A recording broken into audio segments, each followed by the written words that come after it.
नमस्कार दोस्तों, मैं हूं नवीन कुमार। आज के वीडियो में हमेशा की तरह दो कहानियां हैं। दोनों ही सच्ची और दिलचस्प हैं, इसलिए आप आखिर तक जरूर देखना। और आज की पहली कहानी ओडिशा की है।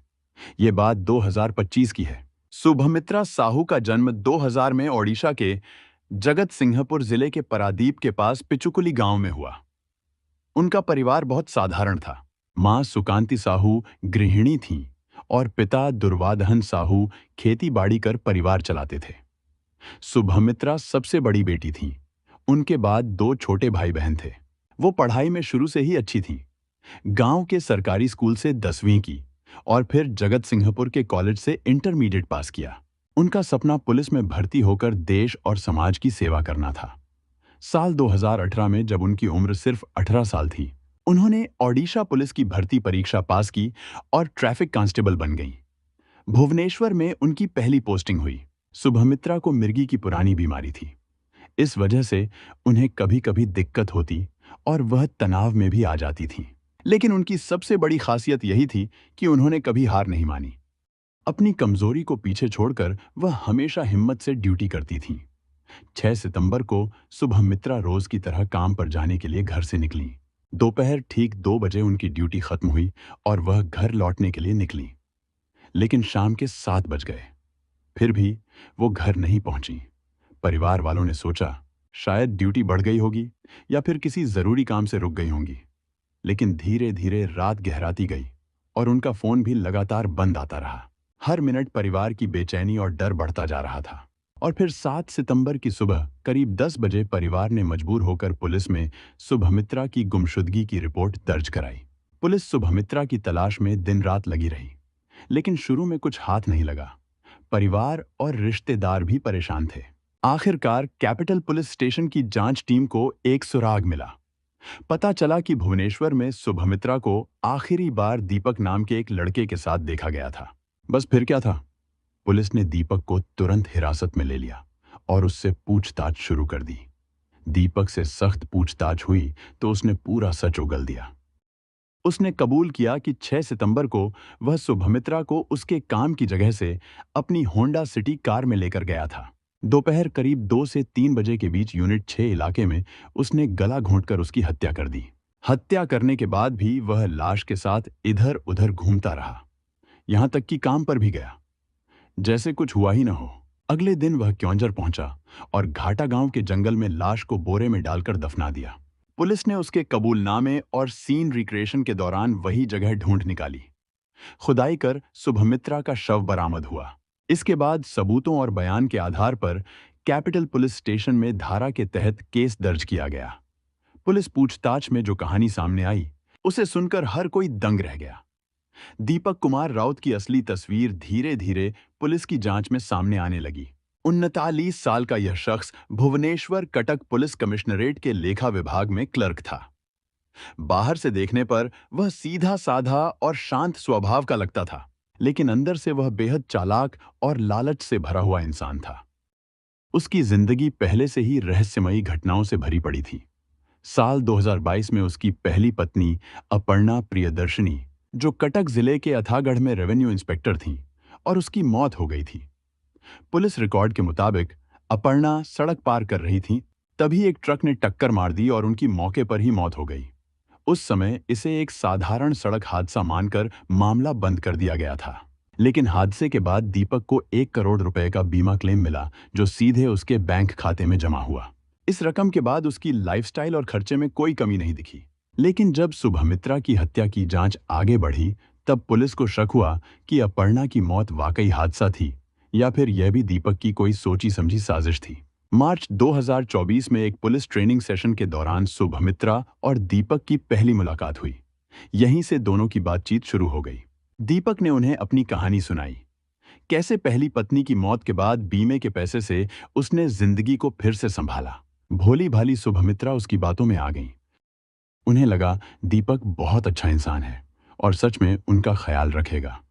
धीरे धीरे दोस्ती प्यार में बदल गई। दीपक ने वादा किया कि वह उनकी जिंदगी को बेहतर बनाएगा। 23 जुलाई 2024 को दोनों ने चुपके से कोर्ट मैरिज कर ली। इस शादी की खबर न सुभमित्रा के घर वालों को थी, न दीपक के। दोनों ने कोर्ट मैरिज की थी, लेकिन साथ नहीं रहते थे। इसकी जानकारी भी किसी को नहीं थी। शादी के बाद शुभमित्रा और दीपक के बीच दूरियां बढ़ने लगीं। दरअसल दीपक ने शुभमित्रा के नाम पर 1 करोड़ रुपए की जीवन बीमा पॉलिसी ली थी, जिसमें खुद को लाभार्थी बनाया था। पॉलिसी लेने के लिए उसने शुभमित्रा की मिर्गी की बीमारी का हवाला दिया। शादी से पहले दीपक ने शुभमित्रा को 10 लाख रुपए दिए और कहा कि यह उनके भविष्य के लिए हैं। शुभमित्रा ने वह पैसे अपने परिवार की मदद में खर्च कर दिए। शादी के बाद चीजें बदलने लगीं। शुभमित्रा चाहती थीं कि उनका भव्य वैदिक विवाह हो, जिसमें परिवार भी शामिल हो और 10-20 लाख रुपए खर्च किए जाएं। वह सोच रही थीं कि कोर्ट मैरिज से परिवार को कैसे समझाएंगी। दीपक ने इनकार कर दिया और कहा कि उसके पास इतने पैसे नहीं हैं। छोटे छोटे झगड़े धीरे धीरे बड़े तनाव में बदलने लगे। प्यार और भरोसे से शुरू हुआ रिश्ता अब कलह और दूरियों में बदल गया। 6 सितंबर 2025 को शुभमित्रा अपनी ड्यूटी खत्म करके घर लौट रही थीं। शाम करीब 7 बजे वह राजभवन स्क्वायर के पास पहुंची। तभी दीपक उनसे मिला। दीपक ने अपनी होंडा सिटी कार से उन्हें पिक किया और दोनों यूनिट 6 इलाके की ओर चले।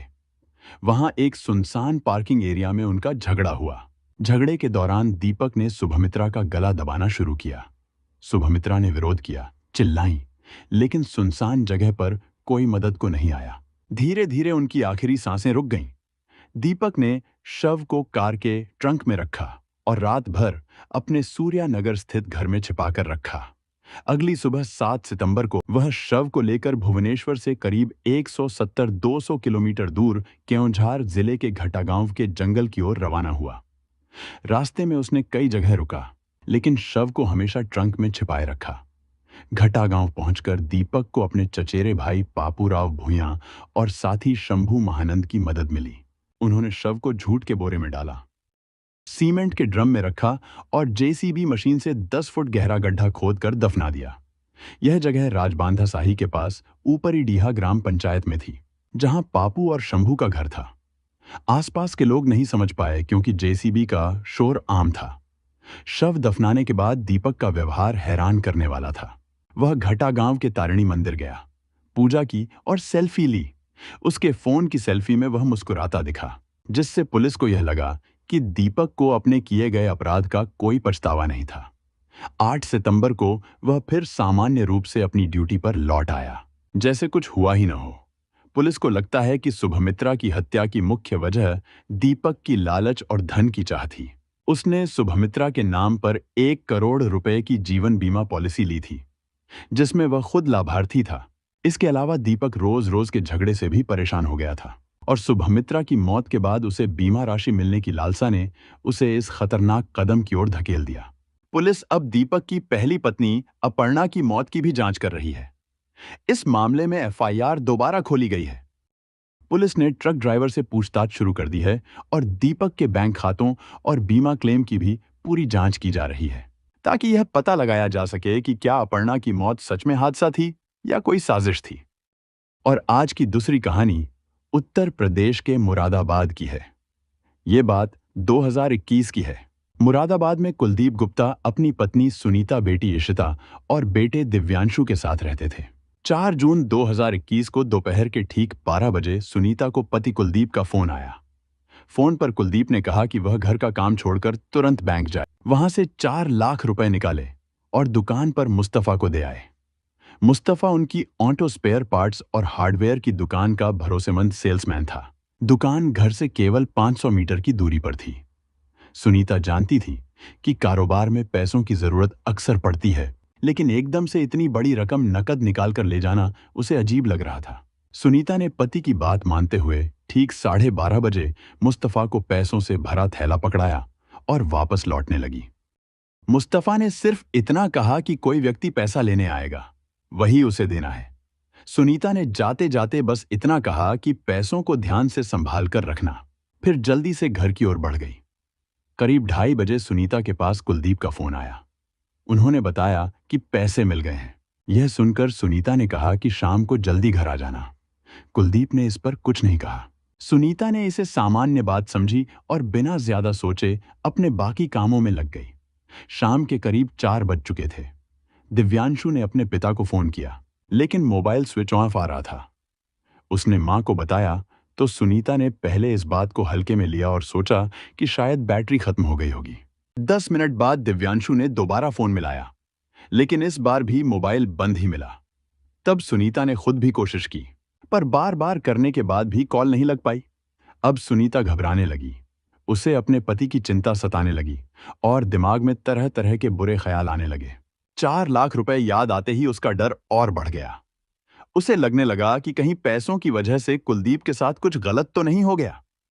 सुनीता ने देर किए बिना अपने जेठ संजीव गुप्ता और बाकी रिश्तेदारों को बताया कि कुलदीप का फोन नहीं लग रहा। यह सुनकर सबको भी चिंता होने लगी। उन्होंने कुलदीप के जान पहचान वालों को फोन करके पता करने की कोशिश की, लेकिन कहीं से कोई खबर नहीं मिली। परिवार के लोग बेचैन हो उठे। समय बीतने के साथ उनकी चिंता और बढ़ती गई।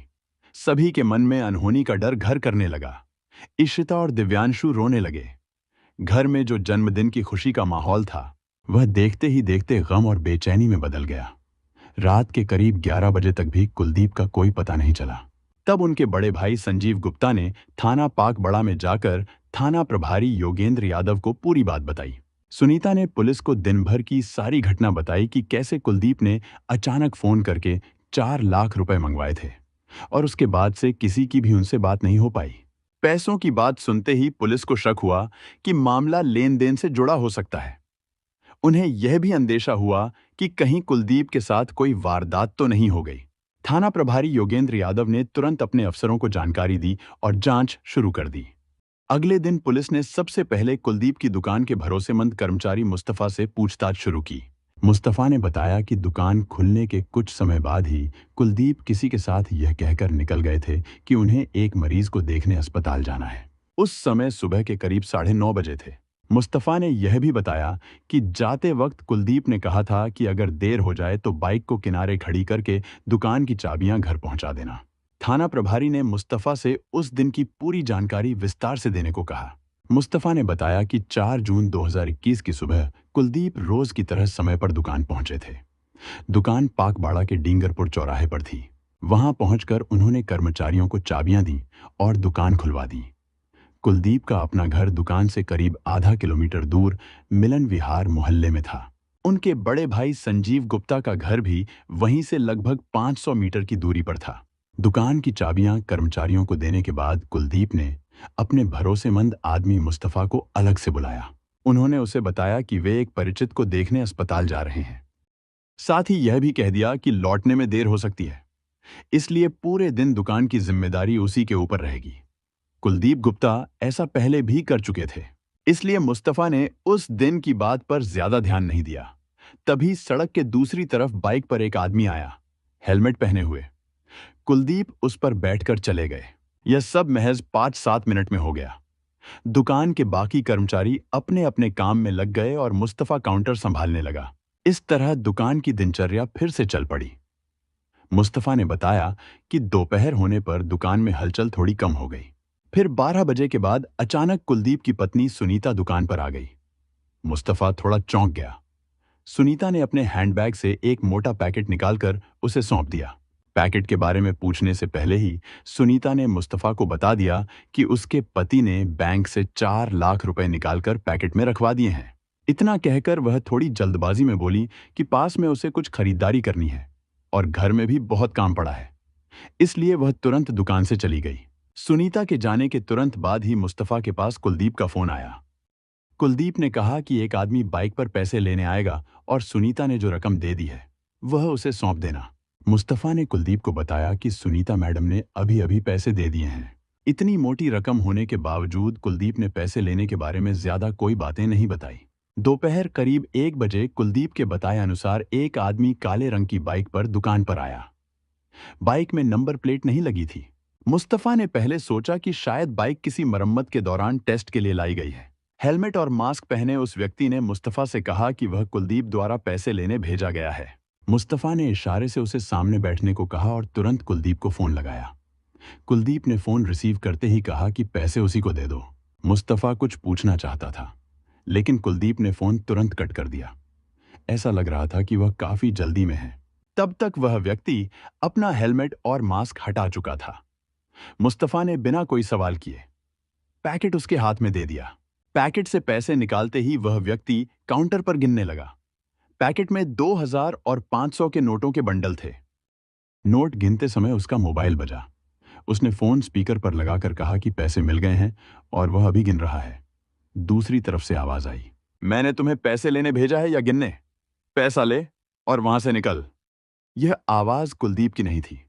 इसके बाद मुस्तफा दुकान के काम में लग गया। शाम करीब 5 बजे सुनीता ने मुस्तफा को फोन किया। घबराई हुई आवाज में उन्होंने बताया कि कुलदीप का फोन बंद है। यह सुनते ही मुस्तफा थोड़ी देर में ही दुकान बंद कर घर पहुंच गया। उसने कुलदीप के घर पर बिक्री का हिसाब और पैसे सौंप दिए और कुछ देर रुकने के बाद चला गया। इतनी जानकारी मिलने के बाद एसपी प्रभाकर चौधरी ने मामले को अपने हाथों में ले लिया। उन्होंने एसओजी टीम के प्रभारी अजय पाल सिंह और सर्विलांस टीम के प्रभारी आशीष सहरावत के नेतृत्व में एक टीम गठित की। कुलदीप की गुमशुदगी की रिपोर्ट के आधार पर तलाशी की कार्रवाई शुरू की गई। जांच की शुरुआत फोन ट्रेसिंग से की गई। इस पूरे मामले की पल पल की जानकारी डीआईजी शलभ माथुर टीम से ले रहे थे। कुलदीप के फोन की आखिरी लोकेशन बिजनौर के नजीबाबाद कस्बे की मिली। मुरादाबाद पुलिस तुरंत वहां रवाना हो गई और इस बारे में बिजनौर पुलिस को भी सूचित किया गया। एसपी प्रभाकर चौधरी ने इस दौरान 3 और टीमों का गठन भी किया। बिजनौर जिले की सीमाओं पर कुलदीप की आखिरी लोकेशन के आधार पर लगातार छानबीन की जा रही थी। फोन की लोकेशन कभी नूरपुर और कभी नगीना की आ रही थी। इस तरह 5 जून का पूरा दिन गुजर गया। रात के करीब 8 बजे बिजनौर के स्योहारा थाना क्षेत्र के गंगाधरपुर गांव से सूचना मिली कि वहां एक शव पड़ा है। गांव वालों ने यह खबर थाना प्रभारी नरेंद्र कुमार को दी। सूचना पर पुलिस तुरंत घटनास्थल पर पहुंची और खून से सनी लाश बरामद की। लाश सड़क के किनारे पड़ी थी और उसके सिर और शरीर पर चोटों के निशान साफ दिख रहे थे। लाश की बरामदगी और उसका हुलिया समेत तस्वीरें तुरंत मुरादाबाद पुलिस को भेज दी गईं। कुलदीप गुप्ता होने की आशंका के साथ उनके बड़े भाई संजीव गुप्ता को पहचान के लिए तुरंत बुला लिया गया। संजीव ने तस्वीर और हुलिये के आधार पर लाश की पहचान अपने भाई कुलदीप के रूप में कर दी। इसके बाद उन्होंने दुखी मन से यह खबर परिवार वालों को भी दे दी। कुलदीप की हत्या की सूचना से घर में कोहराम मच गया। सुनीता, इशिता और दिव्यांशु बुरी तरह रोने लगे। पूरे परिवार पर अचानक दुखों का पहाड़ टूट पड़ा। मुरादाबाद पुलिस के सामने अब सबसे बड़ी चुनौती थी कि हत्या के पीछे क्या कारण है और हत्यारे को पकड़ने का रास्ता ढूंढना। उसी रात लाश को पंचनामे के साथ बिजनौर अस्पताल पोस्टमार्टम के लिए भेज दिया गया। पोस्टमार्टम के बाद लाश कुलदीप के परिवार को सौंप दी गई और उनका अंतिम संस्कार मुरादाबाद के लोकोशेड मोक्षधाम में किया गया। इस बीच बिजनौर और मुरादाबाद पुलिस ने दोनों जगहों पर ताबड़तोड़ छापेमारी शुरू कर दी। कुलदीप की दुकान के कर्मचारियों से एक बार फिर पूरी डिटेल में पूछताछ की गई। पैसा लेने आए व्यक्ति के हुलिये के आधार पर भी छानबीन शुरू की गई। मुस्तफा ने घटना वाले दिन उस व्यक्ति और नंबर प्लेट के बिना काली मोटरसाइकिल की तस्वीर मोबाइल से खींचकर पुलिस को दे दी। पुलिस के पास मृतक कुलदीप की कॉल डिटेल्स भी आ चुकी थीं। जल्द ही 2 लोगों, नंद किशोर और कर्मवीर उर्फ भोलू, को गिरफ्तार कर लिया गया। उनसे पूछताछ में कुलदीप की हत्या के पीछे की कहानी सामने आई, जो पैसे, दोस्ती, गुमान और अपमान से पैदा हुई परिस्थितियों की दास्तान थी। कुलदीप मुरादाबाद के कस्बा पाकबाड़ा के रहने वाले थे। उनके 2 बड़े भाई संजीव गुप्ता और राजीव गुप्ता के अलावा उनका अपना छोटा परिवार था। वह अपनी पत्नी सुनीता और 2 बच्चों, बेटे दिव्यांशु और बेटी इशिता, के साथ मिलन विहार कॉलोनी में रहते थे। करीब 4 साल पहले मुरादाबाद के रहने वाले नंद किशोर से कुलदीप की मुलाकात एक वैवाहिक आयोजन के दौरान हुई थी। इसके बाद दोनों अच्छे दोस्त बन गए थे। नंद किशोर उर्फ नंदू चाऊ की बस्ती लाइन पार का रहने वाला था। उसके पिता मुरादाबाद रेलवे में तकनीशियन के पद पर काम करते थे और अब रिटायर हो चुके थे। नंद किशोर ने एमटेक की पढ़ाई पूरी की थी और एक दवा कंपनी में मेडिकल रिप्रेजेंटेटिव का काम करता था। उसने एक दवा कंपनी की फ्रेंचाइजी भी ले रखी थी और दवाओं का कारोबार शुरू किया था। इस काम को शुरू करने के लिए उसने 20 लाख रुपए का गोल्ड लोन लिया था, लेकिन लॉकडाउन के दौरान उसे भारी नुकसान हुआ, जिसकी वजह से वह लोन की किस्त समय पर जमा नहीं कर पाया। इस वजह से नंदकिशोर काफी परेशान चल रहा था। वह अपनी सारी तकलीफें कुलदीप को बताता रहता था। उसने अपने कर्ज और किस्त नहीं चुका पाने की मुसीबत भी कुलदीप के सामने रखी। उसे पता था कि कुलदीप का कारोबार अच्छी तरह चल रहा है, इसलिए उसने मदद के लिए हाथ आगे बढ़ाया। उसने कुलदीप से 65,000 रुपए उधार मांगे और भरोसा दिलाया कि पैसे जल्द वापस कर देगा, ज्यादा से ज्यादा 2 महीने में। कुलदीप ने पैसे देने से इनकार तो नहीं किया, लेकिन कई दिनों तक उसे टालता रहा। बार बार कहने पर कुलदीप ने कहा कि तू तो पहले से ही कर्जदार है, तो मेरा 65,000 कैसे चुका पाएगा, और तेरी अभी इतनी औकात भी नहीं है। यह सुनकर पहले से ही टूट चुका नंदकिशोर और ज्यादा मायूस हो गया। उसने बस इतना कहा कि अगर देना ही नहीं था तो पहले दिन ही मना कर देता। शुरुआत में तो सब ठीक था और उनकी दोस्ती पर कोई असर नहीं पड़ा, लेकिन कुलदीप बार बार नंदकिशोर की तकलीफ पर नमक छिड़कता रहा। एक दिन उसने हद ही कर दी। एक पार्टी में उसने नंदकिशोर की कई लोगों के सामने बेइज्जती कर दी। पार्टी छोटे बड़े कारोबारियों की थी। इसमें शामिल सभी की अपनी अपनी साख थी। कौन कितनी हैसियत वाला है और कौन भीतर से कमजोर, यह कोई नहीं जानता था, लेकिन सब एक दूसरे की नजर में काफी सम्मानित दिखते थे। पार्टी के दौरान कोरोना काल में कई बिजनेस में नुकसान होने की बात चल रही थी। तभी कुलदीप ने नंदकिशोर पर निशाना साध दिया। उसने सबके सामने कह दिया कि नंदकिशोर लाखों का कर्जदार है। यह बात पहले कुछ लोगों को ही पता थी। इस भारी बेइज्जती से नंदकिशोर तिलमिला गया। उस समय वह गुस्से और अपमान से ऐसा चिढ़ गया कि खून का घूंट पीकर रह गया। कुलदीप ने नंदकिशोर के साथ यह हरकत कई बार की थी। नंदकिशोर ने पुलिस को गुनाह कबूल करते हुए बताया कि कुलदीप पैसे के घमंड में चूर था। बड़े बड़े दावे करना और दूसरों की बेइज्जती करना उसके लिए मनोरंजन का साधन बन गया था। नंदकिशोर ने बताया कि वह इससे काफी परेशान हो चुका था। तभी उसने ठान लिया कि कुलदीप को सबक जरूर सिखाएगा। उसने योजना बनाई और इसमें अपने बुआ के लड़के कर्मवीर उर्फ भोलू और रणबीर उर्फ नन्हे को शामिल कर लिया। कर्मवीर और रणबीर दोनों सगे भाई थे।